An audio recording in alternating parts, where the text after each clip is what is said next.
Bonjour et bienvenue à ce Market Live. Nous sommes ensemble pendant une heure. Nous verrons donc une partie macroéconomique. Nous passerons ensuite à l'analyse technique avec le Forex, les indices et les matières premières en terminant sur le Bitcoin. Toujours des marchés qui sont soutenus donc par l'euphorie ou en tout cas par notamment les mesures que nous avons eues donc au niveau de l'Europe, qui a soutenu l'euro hier, qui a soutenu également les marchés européens qui petit à petit essayent de reprendre ou de rattraper en tout cas leur retard sur les indices américains qui sont extrêmement haussiers depuis le rebond que nous avons constaté en mars, mais toujours un retard qui avait été observé au niveau européen. Et puis cette aide ici a permis donc au DAX comme au CAC de progresser, qui continue d'ailleurs de progresser actuellement malgré la loi de sécurité à Hong Kong qui vient donc d'être passée.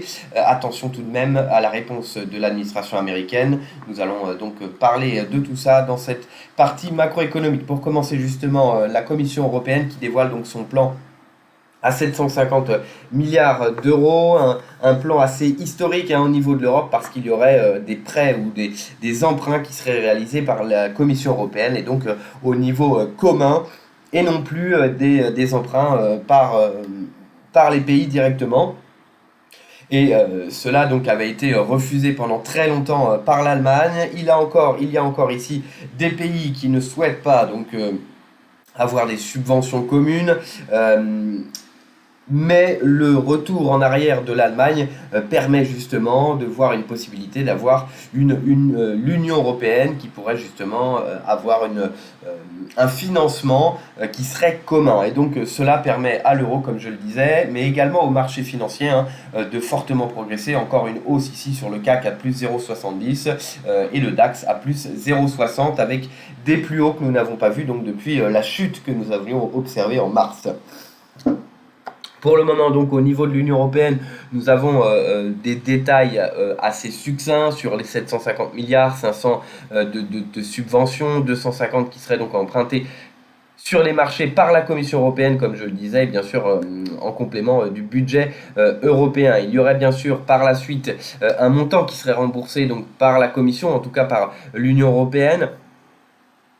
Euh, Et ici, le remboursement pourrait être seulement à partir de 2028, donc laisse le temps à la Commission, aux pays de l'Union européenne, de se mettre d'accord, de réfléchir. Pour le moment, bien sûr, rien n'est fait.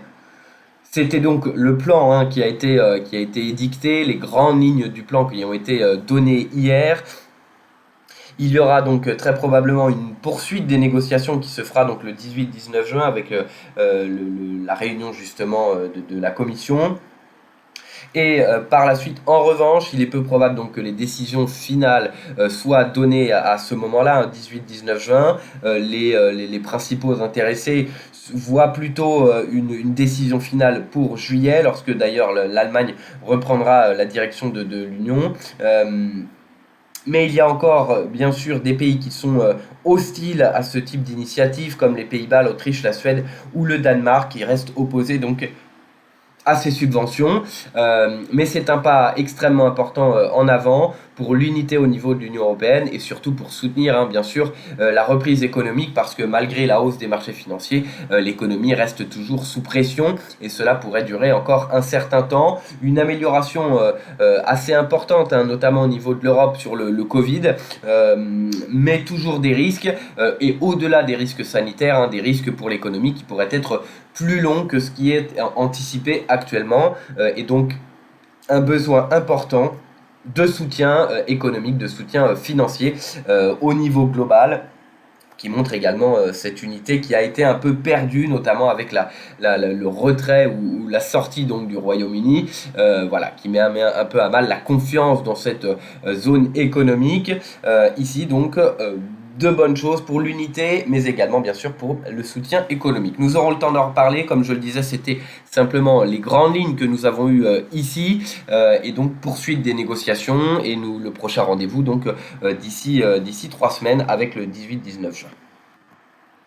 La Chine continue de débattre, mais le temps donc que nous commencions ce Market Live, l'information est donc passée il y a quelques minutes, précisant donc que la Chine avait passé cette loi de sécurité au niveau donc de Hong Kong, avec en durcissant justement les lois à Hong Kong, qui amène beaucoup de questions, notamment, et nous en parlerons après, sur l'indépendance de la Chine et de Hong Kong et les réponses au niveau des États-Unis, le statut donc de Hong Kong qui pourrait être supprimé selon Mike Pompeo, donc le secrétaire d'État américain. Mais ici, la loi donc est maintenant passée. Nous attendrons donc de voir la réponse américaine. Je le rappelle, le président donc américain a précisé qu'il préciserait ses sanctions, les mesures de rétorsion donc en tout cas avant la fin de la semaine. Malgré tout, malgré ces tensions, malgré cette loi qui vient d'être passée, cela n'empêche pas les marchés financiers de rebondir immédiatement, donc avec une accélération sur les indices, notamment européens. Pour le moment, les marchés américains restent fermés. Nous le verrons cet après-midi. En fonction très probablement de la réponse de Donald Trump, cela pourrait amener peut-être à une correction technique, même si c'est des marchés qui restent extrêmement haussiers, avec un retard à rattraper, une injection de liquidité massive, et donc pour le moment, les marchés ne voient pas forcément d'inquiétude importante sur ces tensions, ces tensions qui étaient moins importantes. Il n'y avait pas de loi qui était passée, la loi n'avait avec les tensions à Hong Kong l'année dernière, qui avaient amené également les États-Unis à hausser le ton contre la Chine. Il y avait le dossier commercial également, mais tout cela est un peu lié, avait amené à une baisse importante sur les marchés financiers. Ici, donc, malgré le passage de la loi, nous avons toujours une hausse importante et même une accélération actuellement sur le CAC qui pourrait arriver sur les 1% d'ici peu de temps, de la même façon sur le DAX.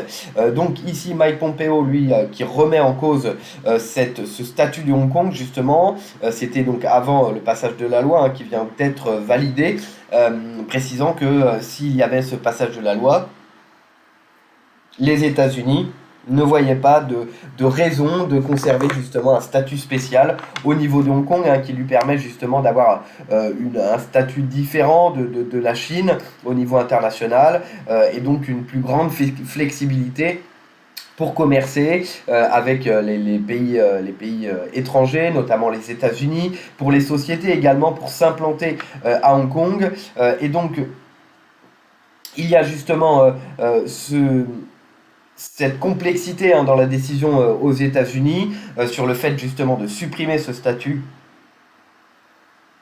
à Hong Kong, mais qui impliquerait, en tout cas il y a plus de 1300 entreprises implantées à Hong Kong, et donc pourrait également remettre en cause bien sûr toutes ces sociétés qui impliquent à peu près 100 000 emplois américains. C'est une île archipel qui compte près de 8 millions d'habitants, mais il y a de nombreux expatriés, il y a de nombreuses personnes qui travaillent là-bas, qui pourraient voir leur travail à risque, ce qui est tout de même une décision qui serait plutôt négative, bien sûr, pour les entreprises, et notamment américaines, si ce statut était supprimé et si justement ces entreprises ne pouvaient plus s'implanter ou même rester justement à Hong Kong. Donc tout de même une décision qui paraît difficile à prendre au niveau des États-Unis, surtout à quelques mois des élections. Cela pourrait d'un côté être bon pour un électorat justement qui voit la Chine comme plutôt un ennemi, mais plutôt négatif pour toutes ces sociétés qui sont implantées là-bas ou qui souhaitent s'implanter là-bas, et donc les travailleurs qui sont implantés. En tout cas, ici, nous aurons très probablement, comme disait Trump, qu'il travaille justement à une réponse forte et qu'elle sera donnée avant la fin de la semaine. Étant donné la loi donc justement qui vient d'être passée, nous pourrions avoir des réponses assez fortes, ou en tout cas des menaces un peu plus importantes dans la journée, voire des sanctions qui seraient mises, non pas des sanctions sur le statut directement, probablement, ce qui serait peut-être un peu une décision un peu hâtive, comme je le disais, avec les risques justement pour les entreprises qui sont implantées là-bas, mais peut-être concernant les visas chinois en tout cas les visas américains pour les personnes venant de Chine. Il y a également le gel des actifs ou alors les, des officiels chinois qui pourraient être ciblés directement, remettre également en cause ou hausser le ton justement pour vérifier concernant le dossier commercial, au-delà, avant justement d'aller jusqu'à retirer le statut spécial de Hong Kong qui pourrait être néfaste pour la Chine mais également pour les États-Unis ou d'autres pays au niveau mondial. Donc on attend plutôt des sanctions moins importantes, comme je le disais, sur les visas ou encore le gel des actifs et qui pourraient être donné dès cette semaine. Donc attention à cette réponse des États-Unis, bien que les marchés ne prêtent pas attention, ne prêtent plus attention ou ne voient pas un risque extrêmement important justement sur Hong Kong, notamment avec l'élection présidentielle. Il est peu probable donc que l'administration américaine prenne des risques extrêmement importants qui les mettraient plutôt contre certaines grosses sociétés américaines. Mais en tout cas, nous attendons très probablement une réponse aujourd'hui ou demain de la part de l'administration américaine avec cette loi donc, de sécurité qui est passée maintenant en Chine. Donald Trump également menace les réseaux sociaux, ces grandes sociétés technologiques. Il a menacé hier de fermer justement ces réseaux sociaux, notamment on pense à Twitter ou à Facebook. Mais bien sûr, cela paraît un peu difficile de fermer des sociétés privées sur justement des décisions qu'elles auraient prises qui ne sont pas contre la loi, mais il a signé un décret justement pour restreindre les réseaux sociaux, en tout cas pour la possibilité de les sanctionner sur leur contenu. Donc cela est assez critiqué, pas forcément sur la liberté d'expression, mais sur justement les contenus qui pouvaient être dégradants ou ce genre de contenus plutôt négatifs qui sont extrêmement critiqués, qui est extrêmement surveillé d'ailleurs de plus en plus, mais il n'y a pas forcément de loi pour sanctionner justement directement les réseaux sociaux, plutôt pour les encourager à vérifier de plus en plus que les contenus sont appropriés sur les réseaux sociaux. Mais ici donc Donald Trump propose et a signé un décret pour essayer justement de voir la possibilité de sanctionner ces sociétés. Et cela fait suite bien sûr à Twitter qui a donc mis un warning sur un tweet de Donald Trump que l'on peut toujours voir d'ailleurs, sur un tweet de Donald Trump qui a été donné hier ou avant-hier sur la potentielle fraude que les votes donc pour l'élection présidentielle soient faits par voie postale. Le président Donald Trump précisait que cela donnerait lieu à une fraude massive. Et donc Twitter a mis un warning sur ce tweet en précisant que l'information pourrait être erronée et que cela ne conduirait pas forcément à une fraude. Et donc bien sûr Donald Trump l'a très mal pris et est en train d'attaquer maintenant les réseaux sociaux. Mais comme je le disais, donc peu de chances qu'il puisse les faire fermer, mais en revanche, cette possibilité de les sanctionner sur les contenus, donc sur leur site qui ne seraient pas appropriés, est un risque assez important. Pour terminer cette partie économique, macroéconomique, nous avons donc beaucoup de statistiques également aux États-Unis qui pourraient être en amélioration par rapport donc à celles que nous avons vues en avril, mais qui restent extrêmement décevants. Mais les marchés ne risquent pas d'y prêter fortement attention.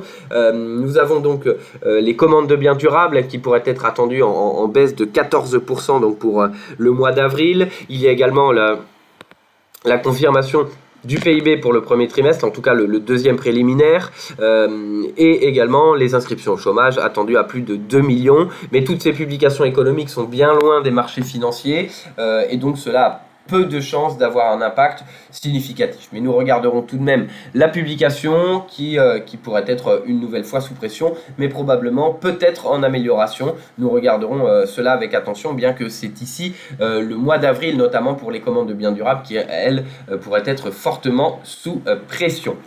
Voilà donc pour cette partie macroéconomique. Vous pouvez vous rendre de nouveau sur le site IG pour avoir des analyses un peu plus détaillées, notamment écrites, et des idées de trading. Donc on voit bien que ici sur les indices, que cette loi donc à Hong Kong n'a aucun impact sur les marchés, bien au contraire. Nous sommes ici, je parlais du CAC tout à l'heure, à plus 0,93, donc on va très probablement tester la hausse des 1%, de nouveau plus haut donc depuis cette chute de mars. Et ici, les indices toujours portés par l'espoir donc d'une reprise économique, parce que justement nous avons des chiffres en amélioration. Bien sûr, par rapport à la baisse importante que nous avions auparavant, cela paraît tout à fait logique. Il faut bien sûr comparer à 2019. Mais malgré donc une reprise qui serait lente, les marchés financiers continuent de progresser. Une réouverture bien sûr des économies qui permet cette accélération importante. Et puis de temps en temps des bonnes nouvelles sur les vaccins, même si cela de la même façon est très long terme. Donc ici, nous avons toujours une accélération haussière, malgré, je le disais, la loi qui est passée à Hong Kong. En tout cas en Chine, pardon. L'euro-dollar, donc, qui avait bien progressé, est en train donc de réduire son avance, mais pas de baisse importante. Et donc toujours un soutien plutôt haussier, comme je le disais, avec un euro, mais également des indices américains qui n'avaient pas forcément rattrapé leur retard par rapport aux autres indices ou encore au dollar, est en train donc de rattraper ce retard. Nous le voyons, donc nous sommes passés au-delà des 1% sur le CAC. Nous voyons donc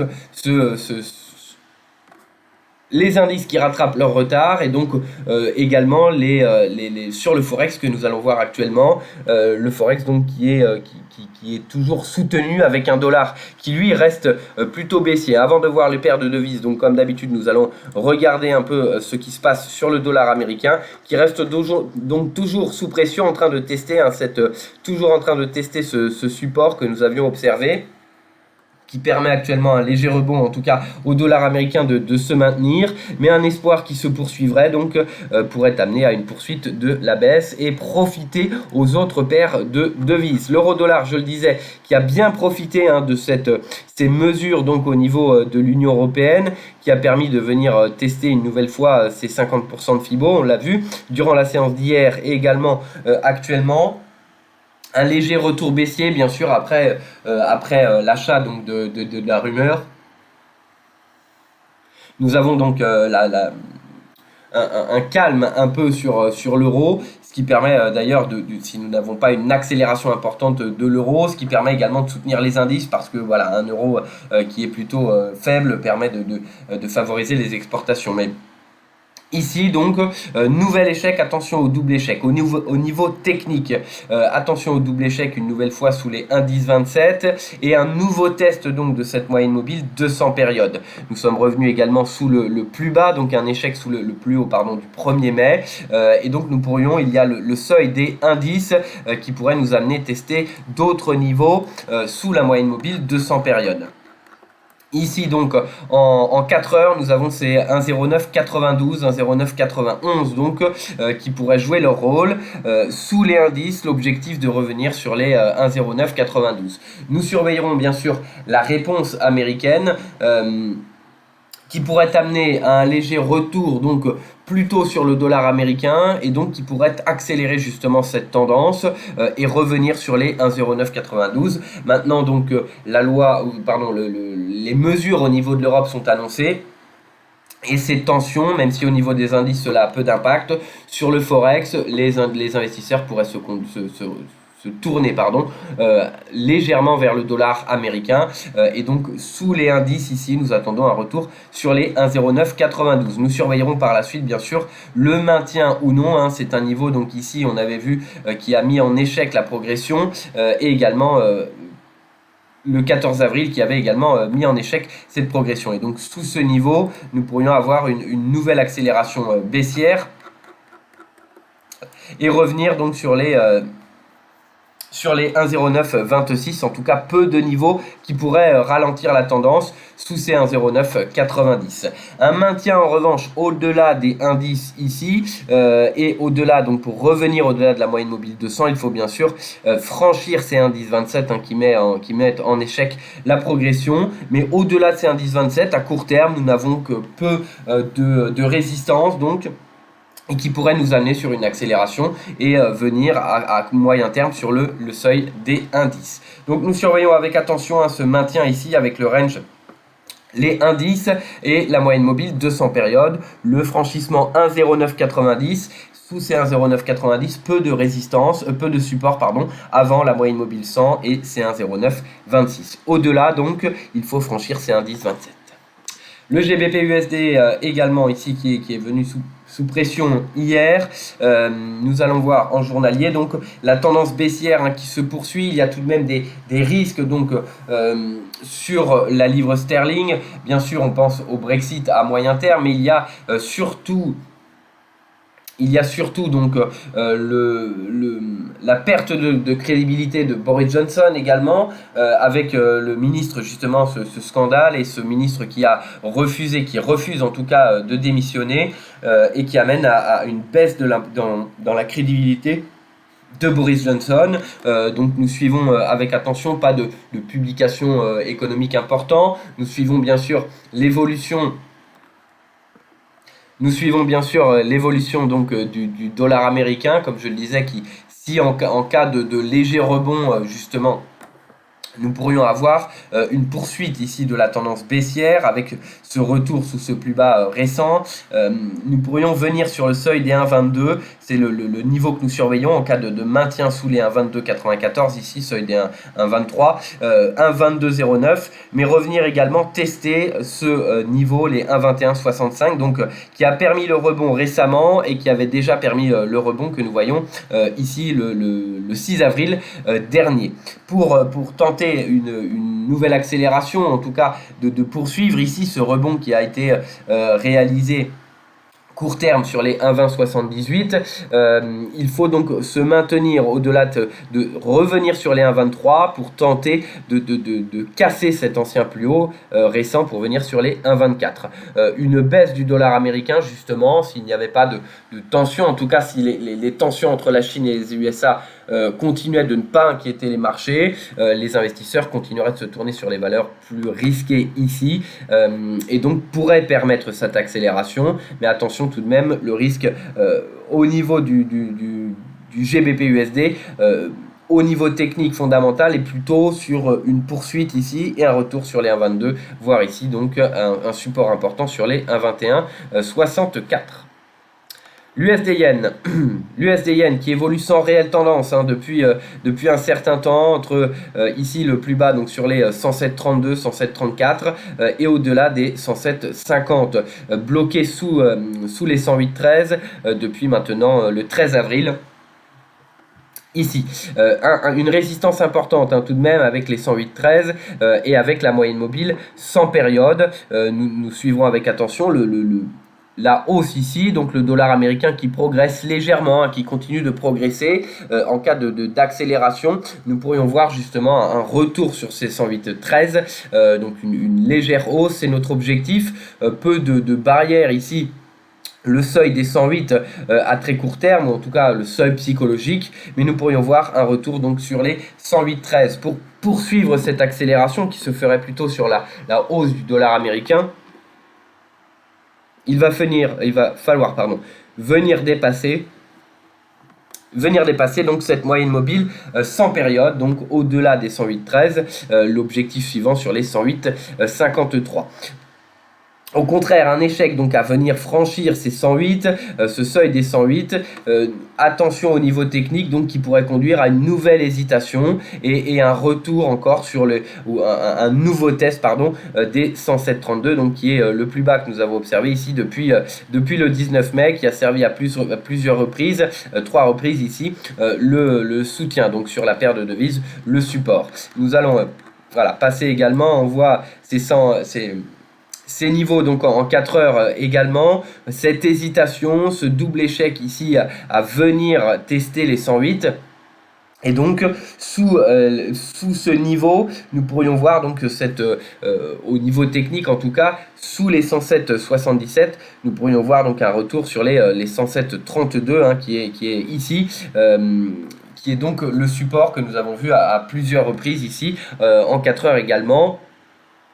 Sur les 107 34, 107 30 en cas de franchissement ici. Donc nous avons les 107,50 et sous ce niveau nous pourrions voir donc une accélération, le seuil des 107,50 ici, nous pourrions voir une accélération. À court terme, on le voit, ce plus bas récent est donc un objectif intermédiaire. Donc en cas de nouvel échec à venir franchir ces 107,87 en cas de retour sur les 107,77. Nous suivons donc le dollar américain, nous suivons principalement les sanctions probables que nous pourrions voir donc au niveau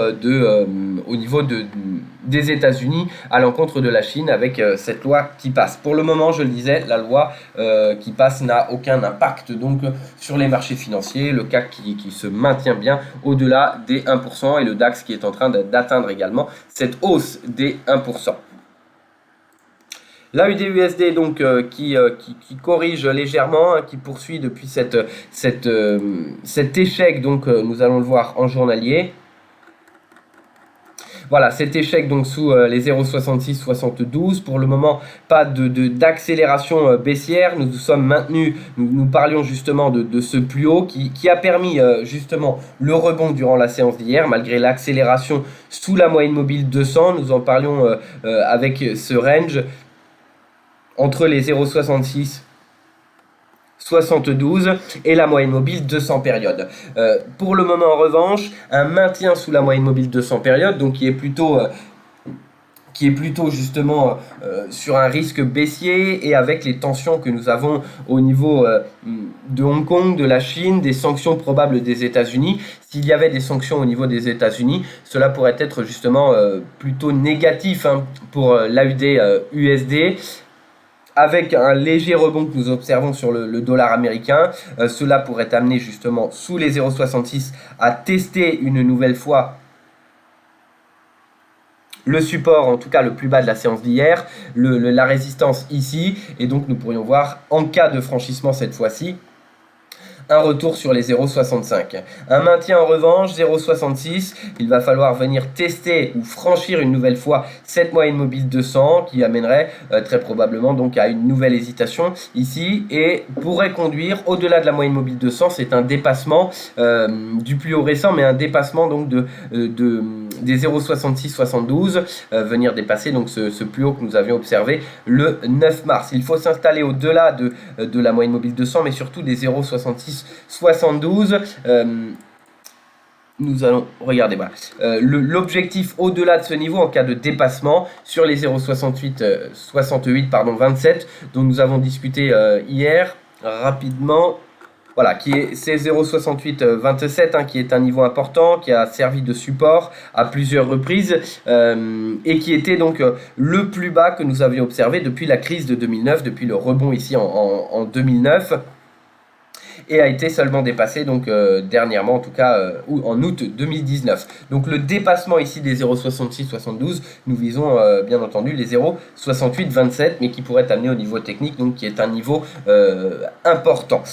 Au contraire, donc sous ce niveau, attention au retour, objectif donc 0,6562. C'est le dépassement qui nous conduirait très probablement sur les niveaux que nous avons vus, ce range ici, ce plus bas récent sur les 0,6374 et ici 0,6415.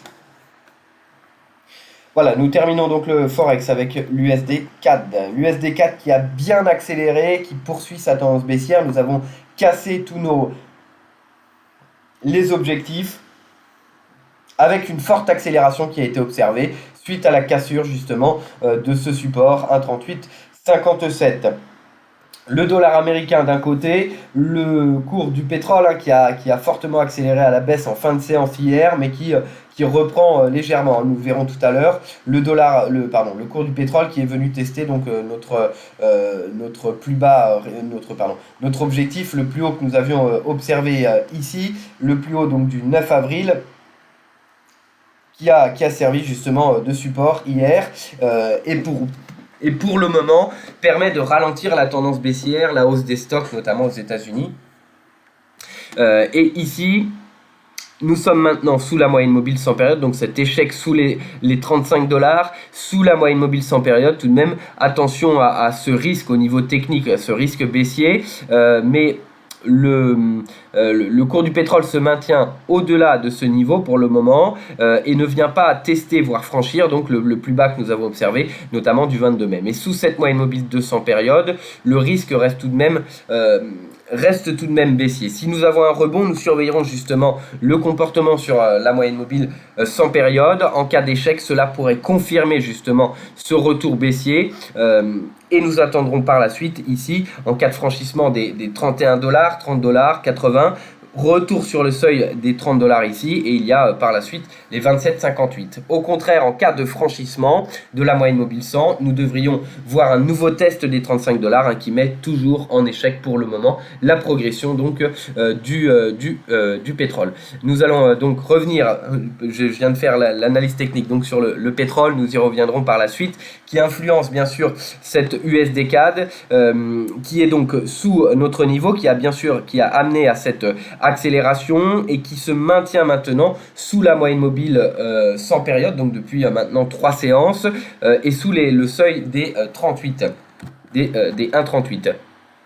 Ici, qui était donc le plus haut que nous avons observé ici en mai 2017, qui nous a servi donc à construire ce Fibonacci, et qui est un niveau donc qui avait mis en échec le cours donc de l'USD4. Donc attention sous ce niveau qui confirme la tendance. Nous allons regarder en hebdomadaire également sur la paire de devises.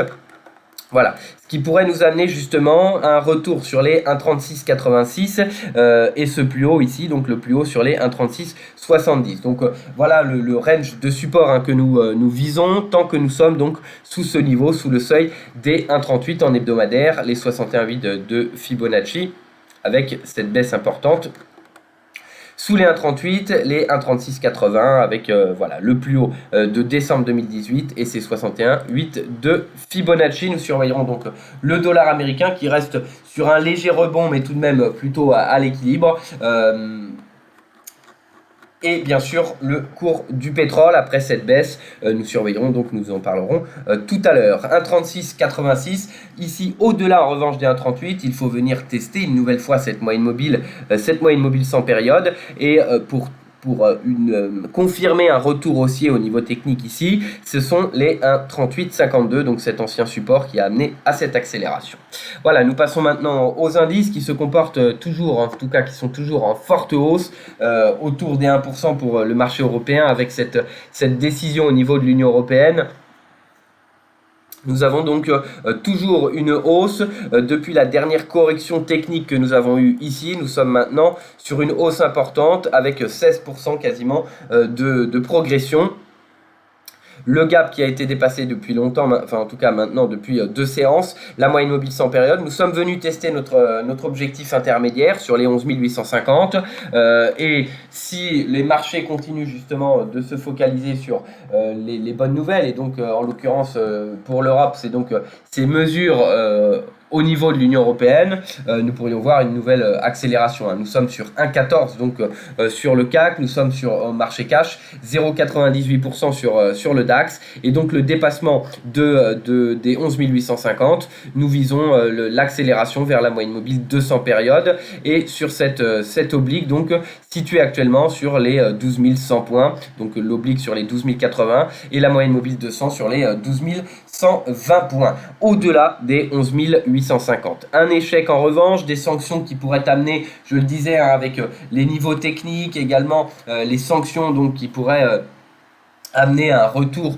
une correction technique. Nous ne parlons pas de baisse qui est complètement pour le moment supprimée du marché malgré les valorisations. Nous parlons principalement de l'aspect technique maintenant. L'économie n'est plus, les perspectives économiques ne sont plus, n'impactent plus les marchés financiers en tout cas dans leur ensemble. Il y a toujours des secteurs qui sont sous pression, des valeurs qui sont au plus bas depuis plus de 10 ans bien sûr, mais au niveau global, nous avons tout de même une hausse extrêmement importante et qui se poursuit malgré les tensions qui s'accélèrent, et nous ne parlons pas que du Covid. Donc 11 850, le dépassement ici, l'espoir continue de soutenir les marchés, retour ici sur les 12 100 points, c'est donc l'objectif. Un échec pourrait nous amener justement sur la moyenne mobile sans période, donc une correction qui serait assez légère ici en cas justement d'effet d'annonce sur les sanctions américaines qui pourraient, je le dis, n'être pas extrêmement importante. De là à supprimer le statut de Hong Kong, comme nous en parlions dans la partie macroéconomique, cela pourrait être également très néfaste pour les États-Unis et pour les sociétés américaines. Nous n'attendons pas ce retrait donc, du statut spécial qui remettrait en cause de nombreuses sociétés qui sont implantées à Hong Kong.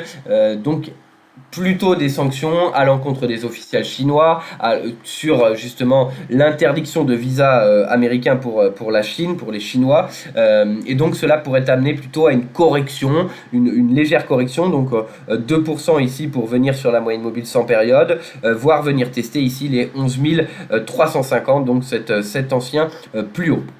Le CAC également, le CAC qui accélère qui rattrape un peu son retard, on le voit par rapport aux indices américains, mais même par rapport au DAX ici, qui a fortement accéléré. Le CAC lui reste tout de même toujours sur le plus haut du 30 avril, donc un niveau technique sur le CAC, donc attention tout de même au niveau technique, c'est 4752, et de la même façon en cas de correction technique sur les marchés, le niveau que nous visons ce sont ces 4600, un peu plus de 3% de baisse, qui est une résistance importante. Et en cas de correction sur fond justement de sanctions, cela pourrait permettre de confirmer la tendance haussière au niveau technique également, en tout cas seulement au niveau technique parce qu'au niveau économique la tendance haussière est peu justifiée, même si sur le CAC cela paraît plus raisonnable, voilà cette tendance, et donc le retard qui est rattrapé avec bien sûr un soutien qui est au niveau de l'Europe qui est historique, même si cela n'est pas encore décidé. Voilà, nous avons tout de même une poursuite de la hausse, et donc les 4752 nous vérifierons avec attention. En cas d'échec de tension, nous visons les 4600, mais qui pourraient permettre justement un nouveau rebond. Au niveau haussier, il faut donc venir dépasser ces 61,8 de Fibonacci et le plus haut récent ici, qui pourrait amener donc 4806 comme niveau intermédiaire que nous suivons. Mais le dépassement ici, la confirmation du dépassement, notre objectif suivant, c'est ce seuil psychologique des 5000 points, cette moyenne mobile également sans période, donc qui est un niveau technique très important. Donc nous surveillons actuellement à court terme, mais étant donné l'espoir des marchés et étant donné les risques importants que nous avons, il est peu probable que nous ayons plus de risques qu'une épidémie mondiale et des conflits extrêmement importants entre les deux premières puissances mondiales. Voilà, cela paraît peu de risques que nous ayons davantage de tensions sur les marchés.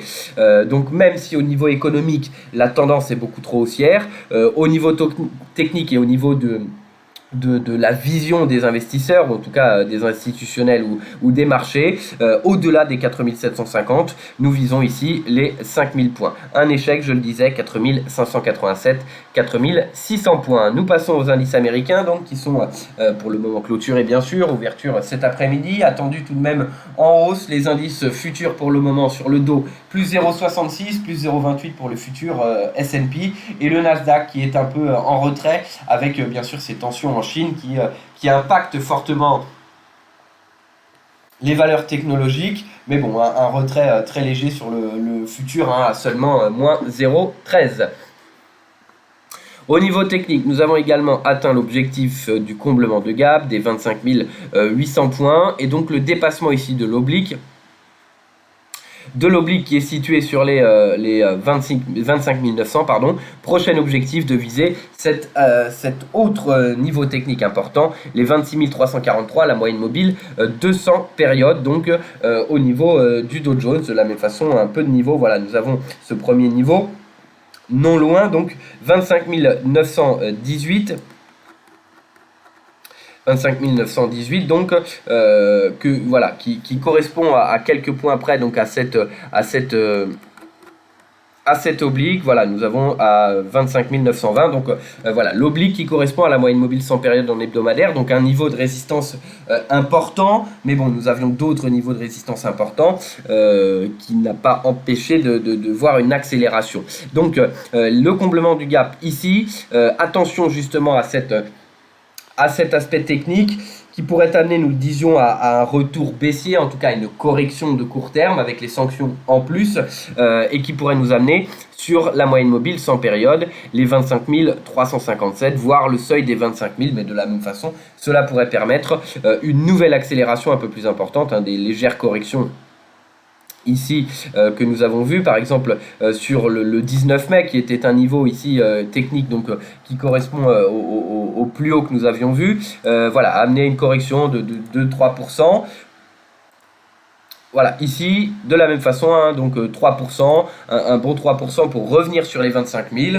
Voilà, il y a des risques également. Il y a un aspect technique. Donc également, attention, un retour baissier, moyenne mobile sans période, et les 25 000. Au contraire, le franchissement des 25 800, le franchissement surtout des 2920, des 25 920, objectif 26 343. Et ce dépassement, je le rappelle, nous allons revenir en hebdomadaire, le dépassement de l'oblique ici permettrait donc de valider ce dépassement donc de la moyenne mobile sans période. Nous avons donc par la suite d'autres niveaux, mais cela serait un signe encore plus fort, comme nous l'avons vu ici sur la moyenne mobile 200 périodes.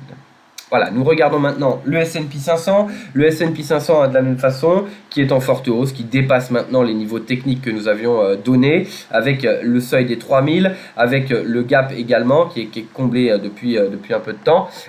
Et ici, les 3022, donc ce Fibonacci et cette résistance que nous avions vu, Fibonacci donc que nous avons construit depuis 2016, ici en hebdomadaire. Donc peu de barrières au niveau hebdomadaire sur le S&P 500.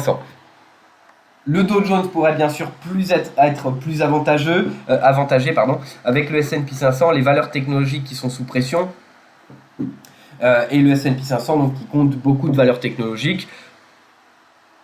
Donc le Dow Jones pourrait se maintenir un peu plus que les autres indices américains, en tout cas plus que le S&P ou le Nasdaq.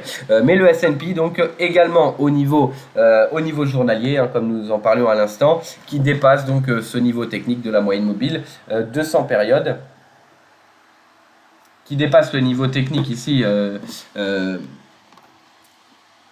niveau technique des 3000 points, le niveau technique de la moyenne mobile 200 périodes, donc, et qui pourrait permettre l'accélération sur notre prochain objectif, l'objectif donc des 3143 points, ici sur les 23,6 de Fibonacci. Et sur le plus haut surtout, le plus haut que nous avions vu donc le 3 mars, avant la chute extrêmement importante des marchés. Donc nous sommes revenus sur le S&P 500 par rapport au plus haut historique à seulement 10% de baisse. Donc peu de barrières maintenant sur le S&P 500. Attention donc de la même façon si nous avons une correction technique qui pourrait nous amener sur les 2987 ici. Donc une légère baisse ici de quelques pourcents, 2,39. Sous ce niveau, le support technique, oui, et la moyenne mobile sans période, comme nous l'avions vu ici, une baisse, donc une correction, mais qui avait amené justement une occasion de racheter des actifs, une baisse de 6%, qui correspond également à cette baisse ici. En revanche, le maintien au-delà de la moyenne mobile 200, et si les marchés si le marché donc ne considère pas ces tensions entre les États-Unis et la Chine comme un risque, direction ici sur les 3143 points. Nous terminons les indices avec le Nasdaq 100. Le Nasdaq 100 qui lui, justement, avec ses 9600 points qui est venu corriger légèrement donc sur les indices, pardon, sur les niveaux, avec une baisse de près de 5%, donc voilà, sur 2 séances, une amplitude en tout cas de 5%, qui est venue tout de même sur les 9600 ici à 1,5% du plus haut historique. Alors, nous avons justement ces tensions, mais qui ont peu d'impact sur les marchés, une nouvelle accélération des indices. Et donc, s'il n'y a pas d'impact, en tout cas au niveau technique, il y a peu de niveaux, nous restons au-delà de ce gap, au-delà des 9400. Mais il y a peu de niveaux techniques, au-delà du plus haut récent sur les 9352. Et donc, nous pourrions voir un nouveau test des 9600. Au-delà des 9600, c'est le test du plus haut historique et des 10 000 points qui nous attend sur le Nasdaq 100. La hausse est portée justement par ces indices technologiques. Donc s'il y a des sanctions, mais si les marchés justement des sanctions qui resteraient plutôt en tout cas pas des sanctions importantes comme supprimer donc le statut spécial de Hong Kong, voilà, nous pourrions voir une nouvelle accélération et revenir sur les 10 000 points ici. Au contraire, au niveau technique, donc ce serait un retour sur le plus haut, le plus bas que nous avons observé ici, qui correspond donc quasiment à ce plus haut. Il y a peu de niveau technique sur l'indice Nasdaq 100, nous sommes sur les plus hauts historiques ici, et donc sous les 9400, le retour sur ce niveau, donc sur les 9170, nous pourrions voir un retour sur les 9000 s'il y a de réelles menaces de sanctions importantes, une baisse de seulement 4% ici, donc qui nous amènerait très probablement un retour. Cela pourrait être visible, les 9000 points, mais de la même façon pourrait permettre une nouvelle accélération, une occasion aux investisseurs de racheter l'indice et de venir justement tester ici le plus haut historique, voire les 10 000 points. Nous passons maintenant aux matières premières. Nous avons vu hier les matières premières et donc le maintien sur cette oblique a bien amené à une accélération haussière donc sur le cours de l'or et nous voyons donc bien l'atteinte également des 1720 $. Nous avons une hausse de 0,64 ici, un dollar américain qui progresse très légèrement. Au-delà des 1720, nous pourrions voir donc les 1737 $ qui est l'objectif ici. Le cours de l'or pourrait progresser justement sur ces tensions et ces sanctions à l'encontre de la Chine probables de la part de l'administration américaine. Nous gardons toujours une perspective très haussière ici sur le cours de l'or à long terme. Nous le voyons depuis maintenant justement la fin 2018, la baisse des marchés financiers et les baisses de taux de la Fed qui a bien impacté donc le cours de l'or et qui continue ici de progresser. Nous avons donc une poursuite de la hausse et donc au-delà des 1720, un retour sur les 1737. Tant que nous nous maintenons au-delà de cette oblique, au-delà des 1700, la perspective court terme est haussière comme celle long terme. 1750 ici.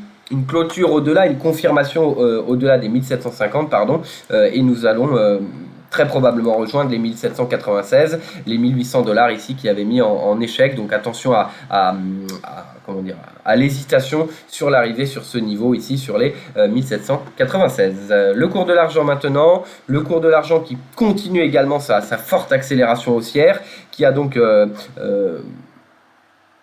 bien rebondi, nous l'avons vu hier, 1682, voilà, ce bas donc de range d'hésitation qui a permis le rebond et qui est venu tester notre objectif que nous avions vu dans le Market Live matières premières hier, donc sur les 17,32 $. Au-delà de ce niveau, Il faut donc une confirmation au-delà des 17,50, au-delà de ce plus haut que nous avions observé le 8 mars ici, qui permettrait donc de venir sur les 18 dollars. En cas d'échec, nouvel échec à franchir ce niveau, en revanche, attention, sous les 17,32 à un retour et un nouveau test des 17 dollars. Le cours du cuivre, lui, qui a également testé les 2,36 $, et qui évolue tout de même sous la moyenne mobile sans période actuellement, donc pas de confirmation en revanche du rebond et d'une accélération haussière, avec l'objectif de revenir sur les 2,43 $, voire venir ici 2,45 $. Pour le moment, attention, avec les sanctions probables au niveau des États-Unis, même si cela a peu d'impact sur les indices, pourrait avoir un impact sur le cuivre, hein, bien sûr. La Chine donc qui pourrait avoir des sanctions, parce que les sanctions pourraient être également une nouvelle fois commerciales. Nous n'attendons pas de retrait du statut spécial de Hong Kong, mais plutôt donc des sanctions, je le disais, sur les officiels chinois, ou encore sur les visas, comme l'a précisé Donald Trump. Mais également, nous suivrons le commerce, même s'il y a un trade deal, un accord commercial qui a été signé, il pourrait y avoir de nouvelles tensions sur le dossier commercial, des droits de douane qui pourraient être, on pourrait imaginer de nouveaux droits de douane, comme Donald Trump est un fan donc de ces sanctions à l'encontre de la Chine. En tout cas, la Chine, hein, l'Asie et la Chine qui est plutôt sous pression avec les États-Unis, pourrait justement amener à une baisse. Donc sous les 2,40 $, sous la moyenne mobile sans période, un retour sur les 2,36 $ est envisageable, et c'est un support important, hein, parce que donc ici un nouveau rebond, mais c'est une résistance également après cette accélération que nous avons eue. À la différence des indices, le cuivre, qui est tout de même le baromètre de l'économie, mais étant donné que les indices ne voient plus à moyen terme, ils voient à très long terme, peut-être au-delà de 2023, 2022 en tout cas, les matières premières en revanche sont plutôt drivées. On le voit une évolution un peu plus plausible par rapport à la situation économique. Et donc attention à ce retour sur les 2,36 $, et sous ce niveau, nous pourrions voir une nouvelle accélération sur les 2,31 $, 2,32 $.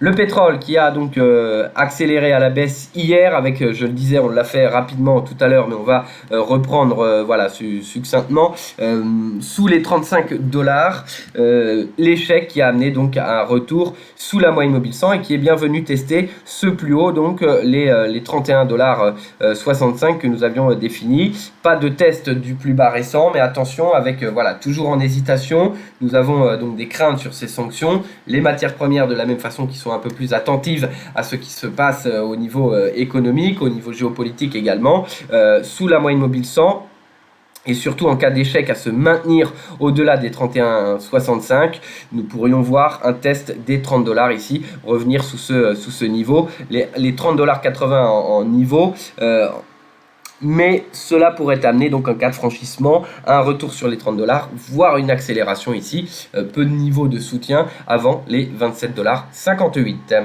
Nous terminons ce Market Live sur le Bitcoin qui se maintient après cette accélération baissière. Nous avions cassé l'objectif des 8 000 $, et qui avait tout de même occasionné un rebond et qui se poursuit actuellement à court terme, et qui maintenant, nous sommes au-delà des 9 000 $. Nous sommes au-delà, également en train de tester en tout cas ce niveau donc sur les 9200 qui avait amené à la chute importante. Donc au niveau du Bitcoin, au-delà des 9000 $, nous pourrions voir donc une nouvelle tentative des 10 000 ici. Il faut venir donc dépasser ces 9250. Nous allons regarder en hebdomadaire. En hebdomadaire, donc nous avons ici toujours ce niveau des 10 000, mais c'était donc l'oblique que nous visions, cette oblique historique. Voilà, cette oblique historique donc sur le Bitcoin, qui est maintenant situé donc sur les 10 200 $. Nous pourrions voir un test et qui serait donc le test extrêmement important sur le Bitcoin pour confirmer cette tendance baissière de fond ou au contraire reprendre une accélération haussière. Attention tout de même, mais au-delà des 9 000 $, cela peut permettre d'envisager justement ce retour à court terme, un nouveau test des 10 000 $. Mais attention tout de même à la tendance baissière, nous surveillerons donc à court terme le retour ici au-delà des 9200, 250, 9385, mais attention en cas d'échec, un retour sous les 9000 qui pourrait justement amener à une poursuite de la baisse. Nous voyons ici plutôt voilà, un risque baissier et sous les 9000 $, très probable retour sur ces moyennes mobiles, ou en tout cas les 8000 $. Voilà donc pour ce Market Live, merci de nous avoir suivis. On se retrouve nous cet après-midi donc à 4h et vous retrouverez Alexandre Baradez dès 11h. Merci à tous.